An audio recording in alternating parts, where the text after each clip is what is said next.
Well, a disturbing development on the border crisis. Wait until you hear this. The Director of Immigration and Customs Enforcement confirms that more than 13,000 illegal immigrants convicted of murder have been caught at the border and then released into the United States. The letter here tells the tale. Hello, I'm John Roberts in Washington. You believe this, Sandra? Which means they are here, and this is just an unbelievable development. I'm Sandra Smith in New York. Good to be with you, John. This is America Reports. Let's get right to Bill Melugin. He's got this news for us. He's live out of Douglas, Arizona right now, where Vice President Kamala Harris is set to visit later this afternoon. Bill, the details of this news, what do you have? Yeah, and Sandra, bear with me. We just got these numbers moments ago, but it's a jaw dropper to say the least. So to set the stage here, let me just explain what these numbers mean. ICE has something called a non-detained docket. Essentially what that is it means migrants who were encountered by DHS but are no longer in federal custody. So who's on this non-detained docket? It's illegal immigrants who were caught and released at the border, released with the court date years away. They're in immigration proceedings, combined with illegal immigrants who have already been ordered deported from the country by a judge but are still here roaming the country. So keep that in mind, this non-detained docket.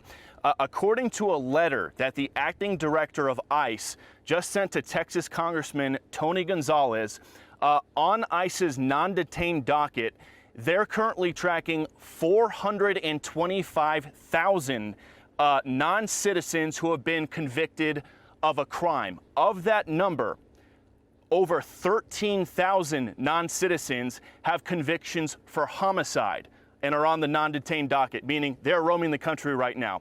On top of that, there are another 15,811 non-citizens convicted of sexual assault who are roaming the country right now on ICE's non-detained docket. It doesn't stop there. Those are convictions. The ICE director also says there are currently just under 1,900 non-citizens on the non-detained docket who have pending homicide charges who are roaming the country, and another 4,250 non-citizens who have pending sexual assault charges who are roaming the country on the non-detained docket. So people's eyes might be glazing over right now with all the numbers we just threw at you. Just to put it in a nutshell right here, what we've learned from the acting ICE director via this letter to Congressman Tony Gonzalez is right now there are over 13,000 illegal aliens convicted of homicide who are roaming the United States right now. There are another 15,811 illegal aliens roaming the country right now who have been convicted of sexual assault, and there are even more who are facing charges for homicide and charges for sexual assault. So this just goes to show, guys, the non-detained docket has exploded under the Biden administration to over, I believe it's 7.3 million. They're anticipating it could hit 8 million by the end of the year. But looking at the numbers on this letter right here, there are currently over 600,000 non-citizens on ICE's non-detained docket who are either convicted, 600,000 non-citizens on this non-detained docket who are roaming the country right now. Of that, 425,000 have already been convicted of crimes.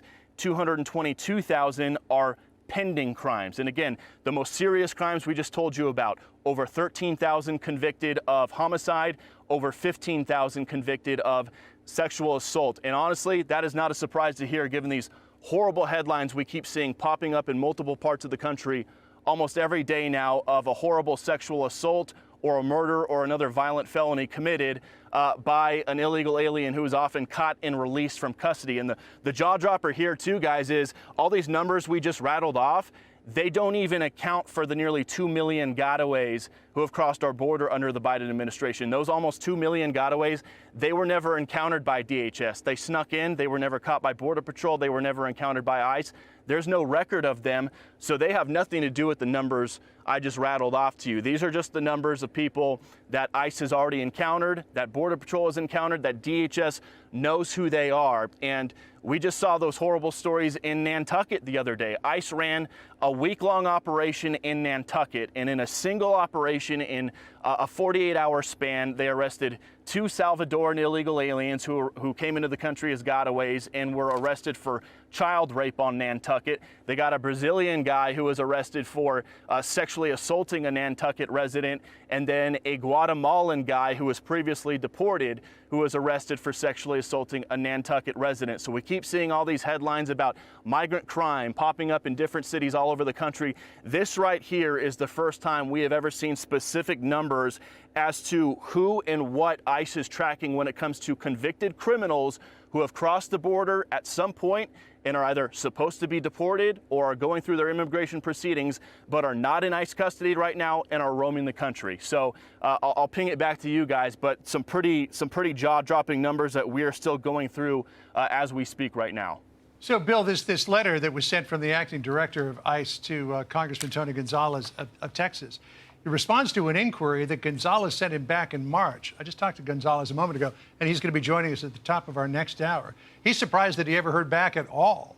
But what's interesting is in this letter, the acting director says, quote, ICE recognizes that some jurisdictions are concerned that cooperating with federal immigration officials will erode trust with immigrant communities and make it harder for law enforcement to serve those populations. However, sanctuary policies can end up shielding dangerous criminals who often victimize those same communities. I mean, that would appear to be, from the acting director of ICE, a tacit acknowledgement here that sanctuary policies are endangering the public. 100%. And I talk to a lot of ICE contacts pretty much every single day, and that is their biggest frustration is all over the country there are these jurisdictions who simply will not cooperate with them, no matter how heinous the crime is. I mean, the Boston ICE office is arresting child rapists and these horrific sexual assaulters, and these local jurisdictions, ICE will put a detainer on them and basically say, hey, please hold them in custody, we'll send our guys and we'll pick them up. That way they don't get back into the community. The locals ignore ICE, ignore their detainers, and just release them back onto the streets, sometimes with a tiny bond, a few $1,000s for a child rape or an aggravated sexual assault. It makes ICE want to pull their hair out. And you did see that in the ICE director's letter. It is a head nod that, hey, we got to deal with a lot of sanctuary jurisdictions who will not cooperate with us for any reason. And when Kamala Harris visits the border today, if she takes any questions, I'm hoping she does. One of the things I'm hoping to ask her is, back in 2019, she campaigned for president as saying she wants to get rid of all ICE detainers, saying they tear families apart. You know, one of the biggest things we hear from ICE is there's this misconception about them that they're kicking in doors of grandmas and little kids and going after people who are just working and here for a better life. The people they're going after right now are the worst of the worst. We're talking serious felons, murderers, sexual assaulters, rapists, that sort of a thing. And when ICE detainers are not honored and these local jurisdictions just release people back out onto the streets without notifying the feds, it's dangerous for everybody involved. It's dangerous for the local community who might have a sex predator back on their streets. It's dangerous for ICE because instead of having someone just handed over to the jail to them in a secure environment, now ICE has to use their resources to develop intel and try to find this guy and find out where he's going to be, and then use 6, 7, 8, 9, 10 of their officers to go apprehend this guy who could be violent. Maybe they'll fight back. Maybe they won't want to go back into federal custody. So it's dangerous for everybody involved. In these sanctuary jurisdictions, you know, it's going to come to a point here soon. Donald Trump is vowing to end them. I had a phone call with him the other day. I said, well, how are you going to end them? What are you going to do? And he said, well, if it comes down to it, I'm going to strip federal funding away from sanctuary cities. I said, well, how far are you willing to go with that? Will you pull FEMA disaster money from them? He said, yes, I'm willing to do whatever it takes. We don't know where Kamala Harris stands on sanctuary cities right now. I'd love to ask her that today if she takes any questions. We'll find out later. But her running mate, Tim Walz, has advocated for pushing to have Minnesota become a sanctuary state in the past. So these are questions that Kamala Harris's campaign will have to answer about where she stands on sanctuary jurisdictions, detainers. She pledged to get rid of ICE detainers back in 2019. Where does she stand on that now? Has she flip-flopped on that like she has on some of her other border positions? Hopefully we get the chance to ask that, John. All right, well, we're looking forward to that in the moments ahead. But just to recap the breaking news, more than 13,000 convicted criminals who crossed the border illegally have been, convicted murderers rather, who crossed the border illegally have been released into the United States. Almost 16,000 convicted of rape and sexual assault. Bill, great reporting. We look forward to what you have to tell us a little bit later on this afternoon.